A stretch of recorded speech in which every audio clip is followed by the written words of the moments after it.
If you ever see it, don't finish the episode. I'm not saying that for dramatic effect. I'm saying it because I did, and I haven't slept since. You've probably scrolled past weird videos at night, maybe stumbled onto some bizarre corner of YouTube, cursed uploads, bootleg cartoons, lost episodes that claim to be found on VHS tapes. I used to laugh at those. I thought it was all internet horror fiction for clicks. But this wasn't like that. There's a cartoon that only airs at 3:33 a.m. You can't search for it. You can't record it. It finds you. I didn't even believe it existed until it showed up on my screen 2 nights ago, or maybe 3. I've lost track of time since then. The clocks in my apartment keep freezing at 3:33, no matter how many times I reset them. The static doesn't stop anymore. It starts with a jingle, soft, cheerful, like something out of a Saturday morning lineup from the early 2000s. Then the laughter begins. Not canned laughter, real. Wet, breathy, too close to the mic. And a voice whispers through the static, "Keep watching."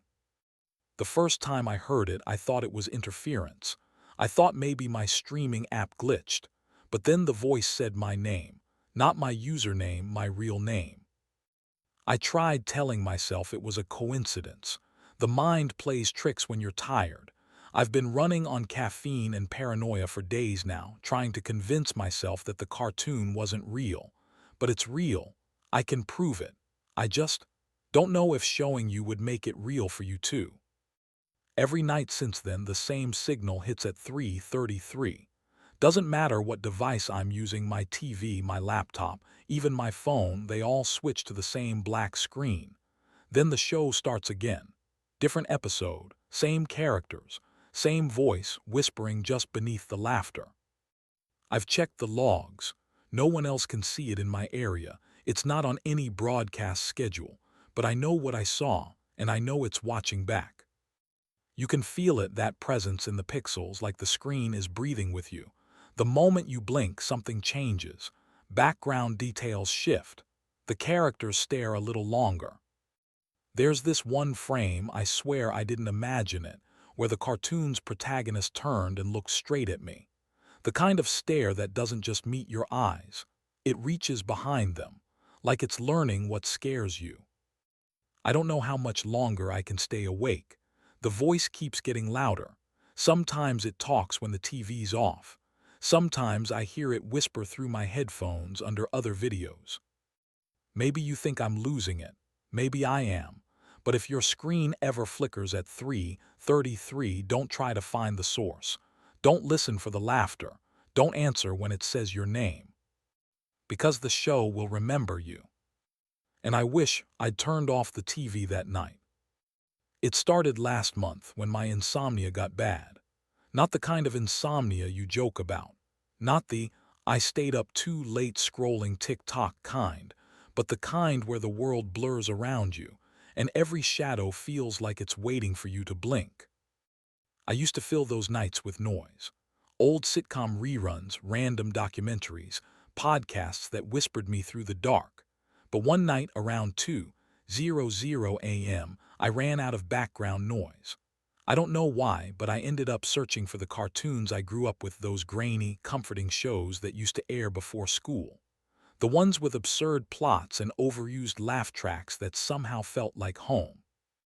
There was something soothing about them, like rewinding time to when I didn't know what anxiety was, when monsters stayed inside the TV where they belonged. I found a streaming site that hosted a bunch of classic cartoons. You know the kind, the layout looks half broken, loaded with ads, and somehow every thumbnail feels like a relic from your childhood. I clicked on one at random. The opening jingle hit me right in the nostalgia, upbeat, innocent, familiar. The colors too bright, the jokes too dumb. I watched episode after episode until the clock read 3:27 a.m. That's when the buffering started.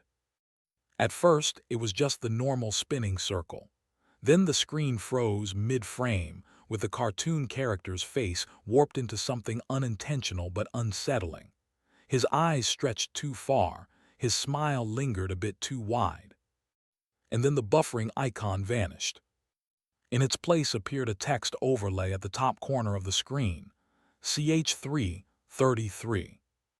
No play button, no controls, just static flickering for a few seconds before the cartoon started up again, except it wasn't the same one I'd been watching. The animation looked older, maybe from the 80s or even the late 70s. The sound quality dipped, the color palette washed out into grayish tones. Still, it felt oddly familiar, like a dream half-remembered. The characters looked almost like parodies of the ones I'd grown up with, but just slightly off, the shapes too angular, the eyes too dark. At first I thought it was an Easter egg, a lost pilot episode or a crossover special the internet had somehow forgotten. The intro played cheerful music, soft voices, but there was something wrong about it. The song wasn't in any language I recognized, and it looped too long, almost a minute past where the visuals stopped. That's when I noticed something strange. The title card didn't fade out, it just lingered like it was waiting. I tried pausing it, but the button didn't respond. I clicked the browser tab, the mouse, even the keyboard, nothing worked. The cursor stayed frozen in the middle of the screen while the show kept playing on its own. And then it happened. The background changed mid-scene. The characters were still doing their usual slapstick routine, but the world behind them had gone empty. No sky, no background music, just gray void and faint static under the laughter. I thought maybe the site glitched and swapped in corrupted files. But then the main character, this cartoon dog in a sailor outfit, stopped moving. He turned, not toward the other characters, but toward the screen. Toward me. For a full 5 seconds he just stood there staring. No music, no dialogue, just the sound of old film crackling. And then he blinked. The feed cut to static. My computer fans roared like they were about to take off. When the image returned, the cartoon was gone, replaced by that same black screen with CH333 flickering in the corner. I sat there, staring, confused and wide awake. I checked the site's episode list. Nothing matched what I'd seen. I tried refreshing the page, but it redirected to an error message. Channel unavailable, try again at 3:33 a.m. At first I thought it was some ARG marketing trick, a viral campaign for a horror game or something, but the timestamp, 3:33, that felt intentional, too specific. When the clock hit that exact time, I tried again. The channel loaded instantly. Same jingle, same cartoon, but this time I noticed details I hadn't before, strange symbols etched into the background, characters whispering under the laughter track, an image that looked like a human face drawn over one of the frames. The intro song still plays in my head when I close my eyes. I looked online for answers. Threads, forums, anywhere someone might have mentioned CH333. And that's when I found them: stories, screenshots, people claiming to have seen similar shows that shouldn't exist. They called them lost cartoons. Some said they were broadcast experiments from old analog channels. Others claimed they were cursed signals from a forgotten network. A few even mentioned the same timestamp, 3:33 a.m. I don't know what I believe, but I know what I saw. I thought it was just a glitch, until the characters said my name. I know what you're thinking, maybe I was dreaming. I was. The next night I made sure of it. I brewed enough coffee to keep a small country awake, propped myself in front of my laptop, and waited for 3:33. The second the clock flipped, my browser refreshed itself. I didn't touch a thing. The same channel tag appeared, CH333, and then, just like before, the cartoon began to play. But this time it was wrong from the start. The title card was the same, but the colors bled into each other like the ink was alive. The cheerful theme song played half a tone off-key, and underneath the melody was a faint hiss like someone inhaling sharply, right next to the mic. I turned up the volume and realized it wasn't a hiss. It was breathing. The cartoon opened on a playground. A dog, a rabbit, and a small human boy all drawn in that exaggerated, rubber hose 1930s style. They were playing jump rope, laughing in loops that didn't quite match their mouths.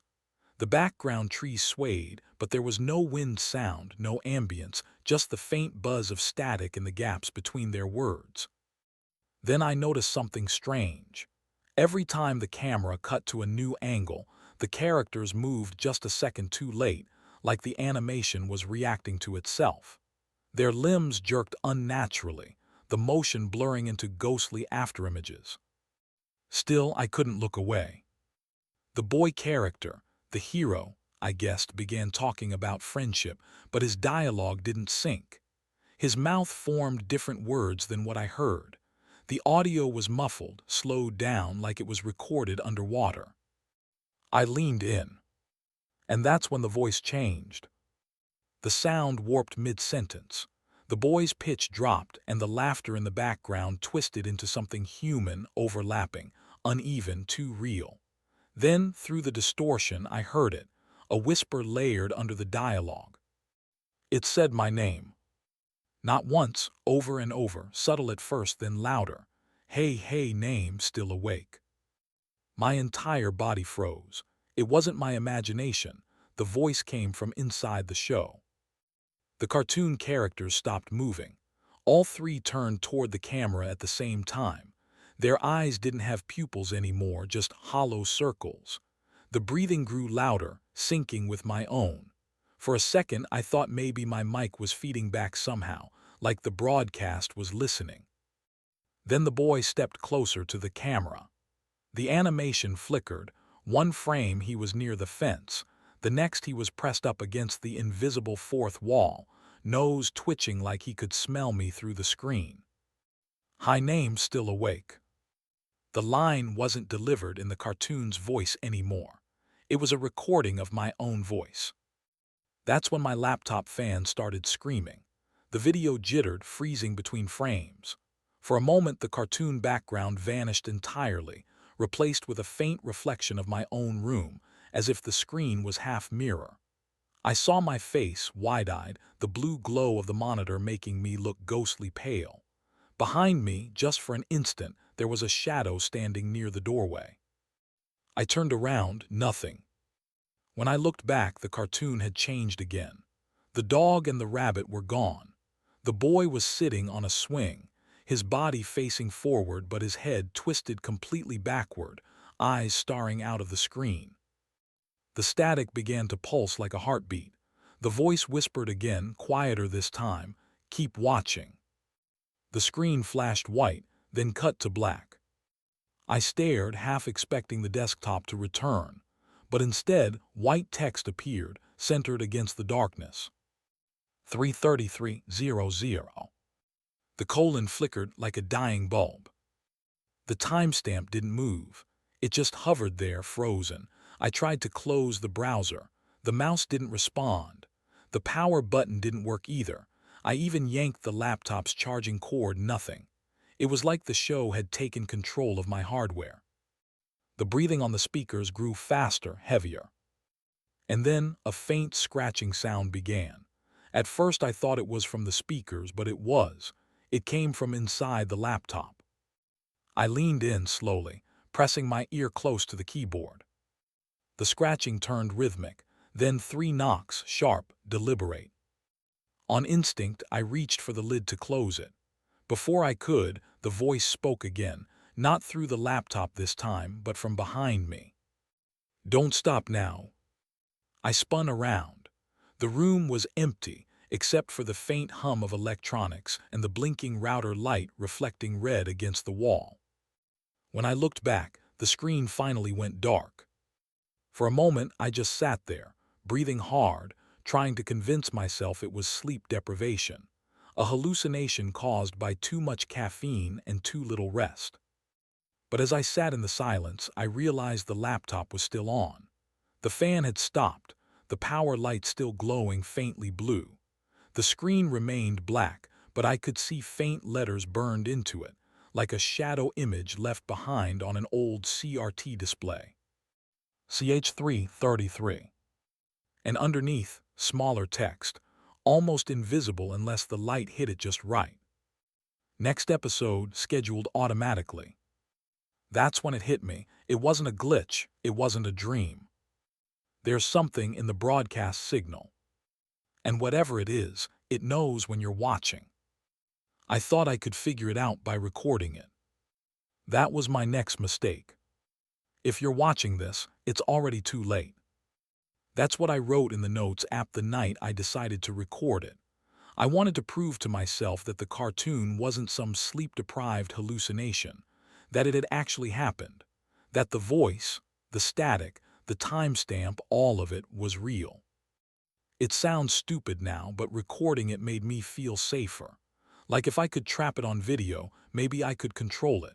Evidence always gives you power, right?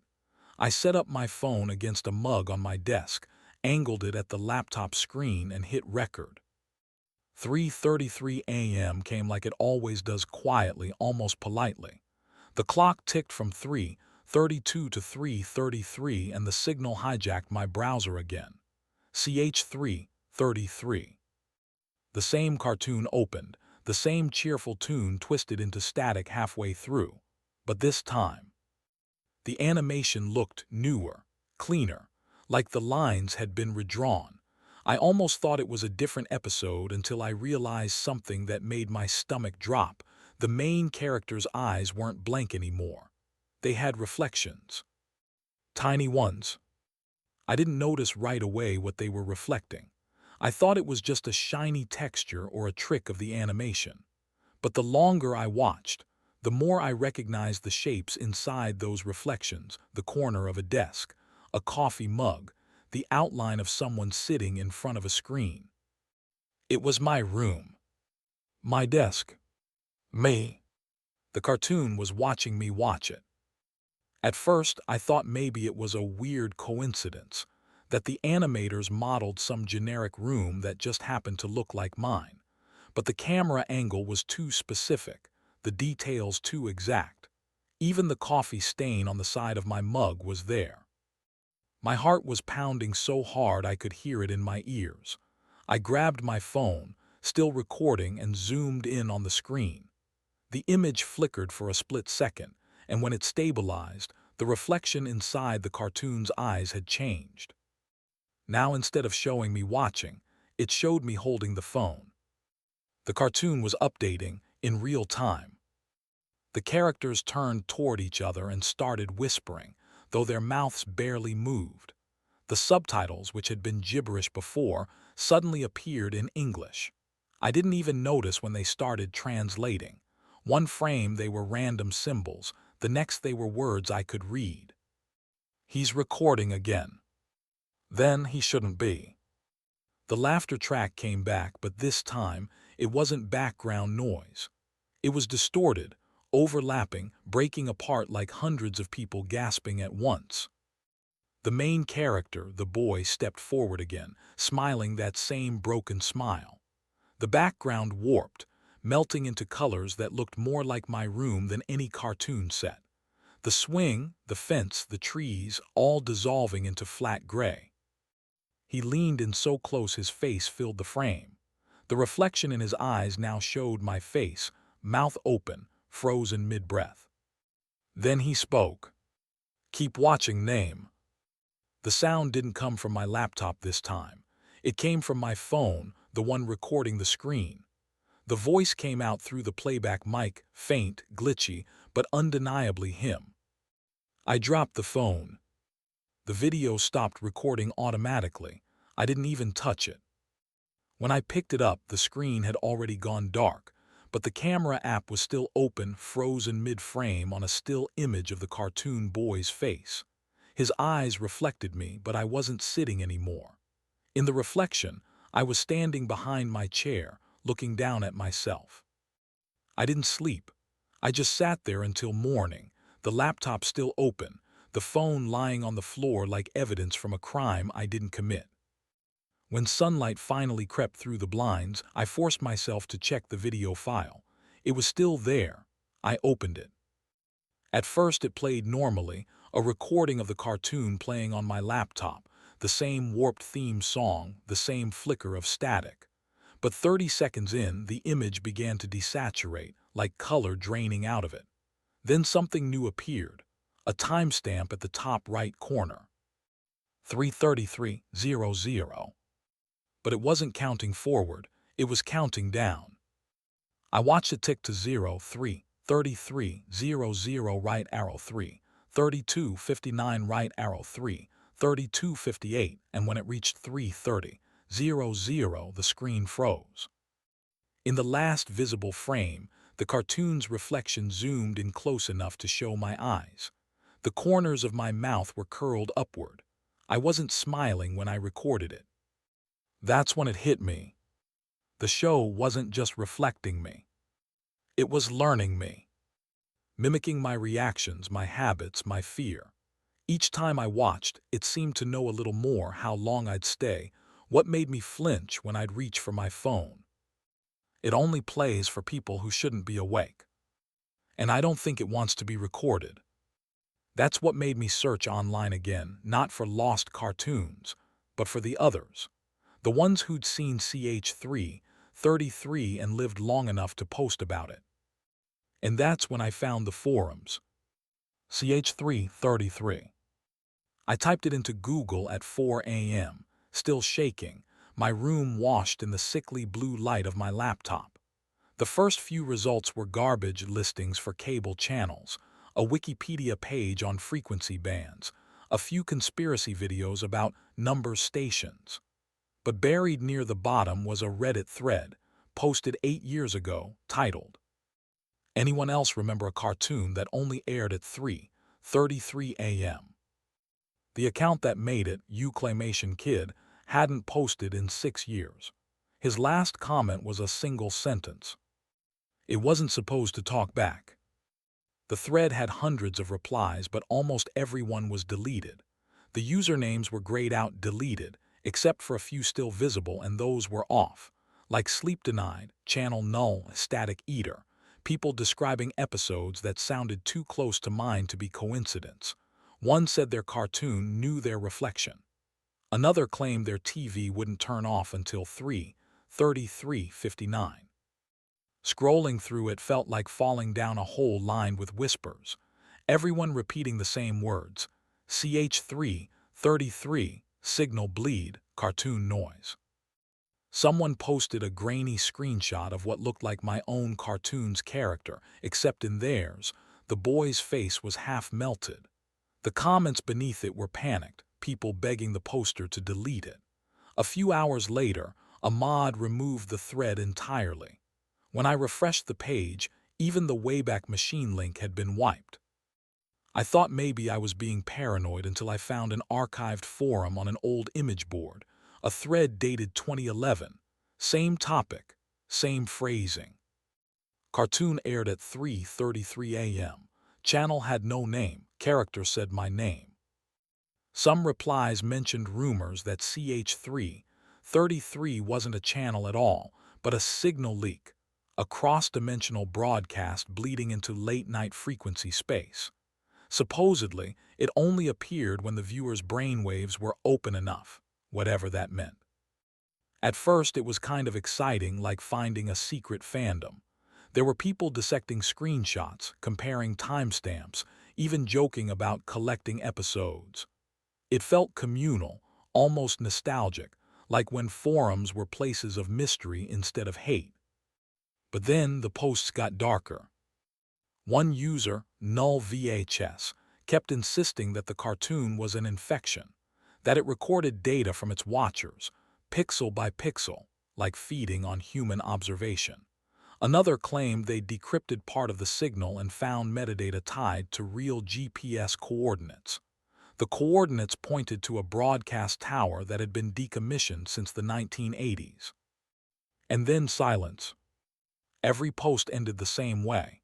Mid-sentence, mid-theory, mid-upload.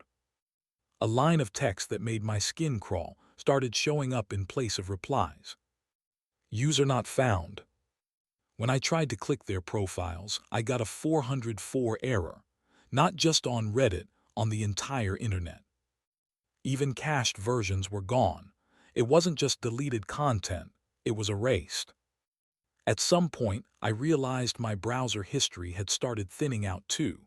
Pages I'd visited an hour before now led to site unavailable. I copied the URLs into Notepad out of habit, watching them vanish one by one like something was scrubbing behind me. I wasn't alone. One surviving post, timestamped only a few days earlier, came from a user named Pixel Saint.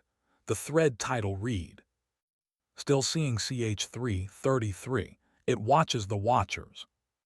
The post had maybe 10 comments, all from accounts that looked recently made. Some tried to debunk him, others begged him for proof. The original poster only responded once. "I have the recording, I just can't upload it here. It changes file types on its own." When I tried to message him, the site glitched. My DMs froze for a full minute before finally sending. I've seen it too. The boy with the reflection. Please tell me what you know." He replied 10 minutes later. "Pixel Saint, delete the video. Unplug your router, don't try to rewatch it." I asked him why. He didn't answer for a long time. I thought he'd logged off until a new message appeared. "Pixel Saint, every frame it captures adds a new viewer. The network grows through reflection. That's why it's always 3:33, half of 6:66. The other half watches back." I froze. There was something familiar about the way he phrased it, like he'd read my own notes, like he knew I was recording. When I refreshed the chat, his messages were gone. Not deleted, replaced. The whole conversation now read, "This user no longer exists." My stomach twisted. I opened another tab to search for him again, but Reddit crashed. Chrome itself froze for a few seconds and my screen flickered black. When it came back, there was a single notification waiting in my inbox. No username, just the subject line, "You shouldn't be awake." The message body was empty except for a link. A Dropbox file titled CH333 Proof, MP4. Every instinct screamed not to click it, but curiosity doesn't care about fear, it only knows hunger. So I hovered over it, just hovered. And that's when I saw something impossible. In the reflection of my screen, behind the faint outline of my face, the same cartoon boy staring back, his eyes flickering like static. I slammed my laptop shut, heart pounding. That was 2 nights ago. And now I can still hear the opening theme when I close my eyes. It's not nostalgia anymore, it's memory. Transition right arrow. That's when I decided to reach out again. One last message to Pixel Saint. Only this time someone else answered. He replied at 3:28 a.m. The message came from a new account, no profile picture, no post history, but I knew it was him. The writing style, the phrasing, the quiet dread between every line. It felt like Pixel Saint, but thinner somehow. Hollow. "I fixed the file," he wrote, "but you can't watch it after 3:33, not even 1 second longer." Attached was a single link. I stared at it for what felt like an hour. My thumb hovered over the trackpad, trembling. Everything he'd said before echoed in my head. The warnings, the silence, the erased profiles. I knew I shouldn't. I knew this was the line I wasn't supposed to cross. But that's the thing about forbidden knowledge. It doesn't matter how many times someone says don't look. The words only sharpen the urge. I downloaded it. Inside the folder was one video file, no thumbnail, just black. Duration, 03:33:00. I pressed play. The screen flickered with static, then cleared to show the cartoon, the same flat, oversaturated palette, the same bouncing jingle from the other episodes. But something was off. The characters were slower this time, almost as if they were being dragged through the frame. Their mouths moved like they were struggling to breathe through water. A child's voice, the main character, sang the intro, but the lyrics had changed. "Wake up, the show's begun. We're watching you, we're having fun." I laughed nervously. I told myself it was just clever editing, a fan-made version. Maybe someone online was playing into the myth. Then, at the 1-minute mark, the laughter track cut off abruptly, replaced by a low hum, like microphone feedback mixed with breathing. The main character looked at the screen, but this time his pupils were pinpricks of light. He tilted his head. "Hi, my name, still awake." My breath caught. The voice was the same one from the night I first saw the show, higher pitched, almost playful, but stretched thin at the edges like someone smiling too hard. I paused the video, but it didn't stop. The playback bar froze, yet the frames kept moving. The cartoon character leaned closer, his outline shaking with distortion. Behind him, the background melted away, revealing something else. It wasn't animation anymore. It was footage. A bedroom dimly lit, familiar. My bedroom. The perspective was from the corner of the room, the same angle where my TV sat. I saw myself lying in bed, eyes closed, breathing slow. The camera, or whatever it was, inched closer frame by frame, syncing perfectly with the hum in the audio. I whispered to myself, "This isn't real." The cartoon boy leaned toward the lens until his face filled the screen. The animation and the footage overlapped, his grin hovering over my sleeping face like a ghostly reflection. Then the timestamp on the bottom right changed. 03:33:00. My phone buzzed. A notification, new message from Pixel Saint. I clicked it. "You're in the show now." The moment I read it, the video cut to black. My reflection flashed on the dark screen for just a second, but my eyes weren't moving in sync. I yanked the plug from the wall, heart hammering, the room plunging into silence. The file was gone, deleted. So was the folder, so was Pixel Saint's account. When I tried to reload our messages, I got the same system alert I'd seen before. "This user no longer exists." The cursor blinked in the empty chat window. Then, faintly, my speakers crackled to life. "Keep watching." I slammed the laptop shut, but the whisper didn't stop. It was coming from behind me. Transition right arrow. I thought that would be the end, the final scare, the glitch that would fade after sleep. But it didn't. That night, I learned what happens when the show decides to keep you. For days, my world existed in two layers, the one my body moved through and the one humming underneath it. The show never really turned off anymore. I'd catch glimpses of frames overlaying my vision, cartoon eyes blinking from the corner of a mirror, faint laughter in the silence between breaths. I knew there had to be a reason, a logic behind the madness, something human. So I went back to the forums, what little was left. Most threads were gone, accounts scrubbed clean, servers abandoned. But buried deep in an archived mirror of r/Nosleep research, I found something new. A post titled simply, "Project Hypnoscope, CH3, 33 Signal Test Documentation, 1993-1997. The file was a scanned PDF, old and yellowed like it had been photocopied too many times. It contained fragments of memos, frequency charts, and psychological reports stamped property of U.S. Department of Defense. I thought it was fake, one of those ARG-style horror hoaxes, until I saw the list of test subjects. Each one labeled by codename and sleep deprivation hours. Subject Delta 33, terminated at 87 hours, cognitive dissociation.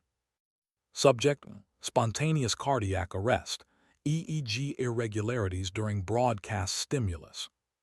Subject, untraceable post-study, presumed lost to recurrence loop.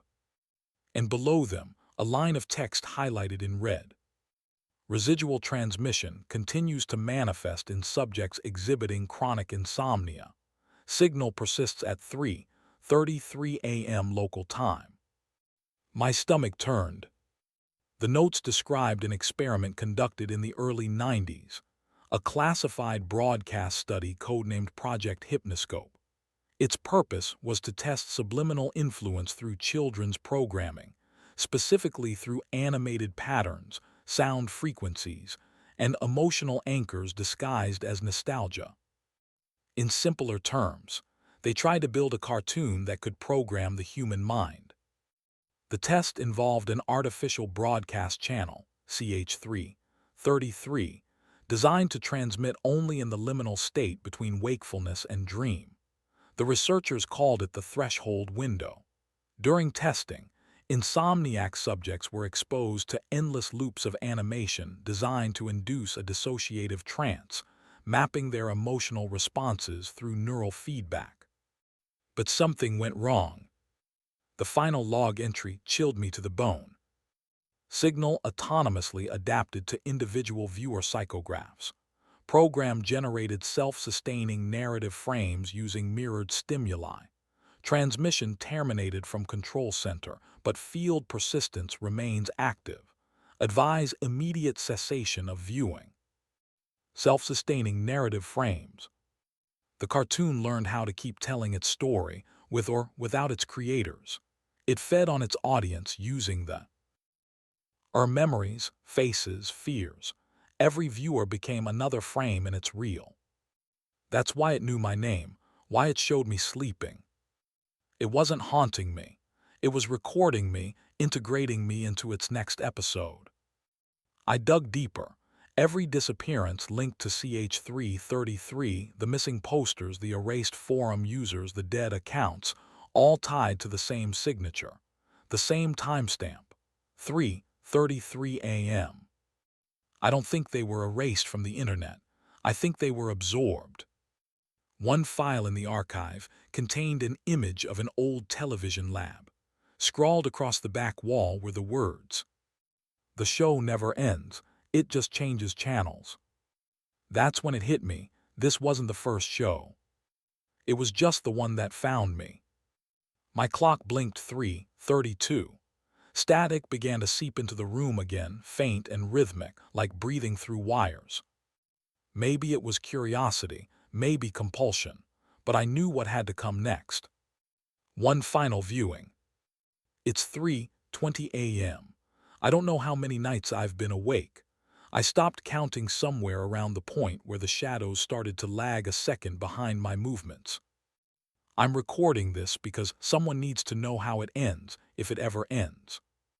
I've sealed the windows, unplugged everything. My phone's on airplane mode. The only thing still powered is this camera running off its own battery. I want proof in case I disappear like the others. The static's been building all night. Every channel, every frequency humming with that same rhythm, that same pulse under the silence. I can feel it in my teeth. I know what's coming. The final episode always airs at 3:33. The screen behind me is dark now, but I can feel the glow before it even flickers on like sunlight through closed eyes. I turn, and there it is. The show. Only this time, there are no characters, no color, just grayscale frames fading in and out like old film stock, the faint sound of a projector ticking somewhere inside the static. Then an image appears, a man, sitting in front of a TV camera recording. The lighting, the posture, the background, identical to mine. I lean closer. It's me. I watch myself on the screen watching myself, the infinite loop spiraling until the pixels blur into static again. Then my reflection, the one in the monitor, begins to speak. But the voice isn't mine. It's flat, monotone, almost like a dubbed-over line. "You made it to the end." The reflection smiles, wrong, too wide, the teeth blurring into the noise. They always do. The TV flickers. For half a second the frame changes, showing different rooms, different people, all sitting in front of their screens, all frozen mid-stare. Hundreds of them, maybe thousands, all watching the same episode. My voice, or what's left of it, keeps narrating through the speakers. Every time someone watches, the story replays. Every time someone listens, it remembers their face. The image on screen zooms closer, past my reflection, straight into the lens of the camera recording me. The feed stutters. I can hear my own voice breaking up, looping phrases from the earlier recordings. Keep watching. Still awake. You're in the show now. I back away, shaking my head, but my movements don't match the ones in the video anymore. My on-screen self keeps talking after I stop. His voice deepens, layered with static. You think you're the audience, but you're the next broadcast. My clock blinks 3:33. The TV behind me flares white, filling the room with blinding light. The hum becomes a roar, vibrating through my bones. My camera feed cuts in and out, flashes of cartoon color bleeding into my real face. And then, for one clear second, I see the truth. The cartoon I've been watching isn't a cartoon anymore. It's me. My eyes, my voice, my story, redrawn, reanimated, and looping for whoever finds this next. I grab the camera, stare straight into the lens. My voice trembles. If this video plays at 3:33 where you are, turn it off, please. The lights flicker. The screen behind me starts to melt into static. My reflection leans forward, whispering something I can't hear over the noise. I try to finish my sentence, to warn whoever's watching, but the words dissolve into distortion. The video glitches. My image freezes mid-breath. Then abruptly, the feed cuts to black. A few seconds later, faint laughter leaks through the static, warped, layered, childlike. And then, keep watching.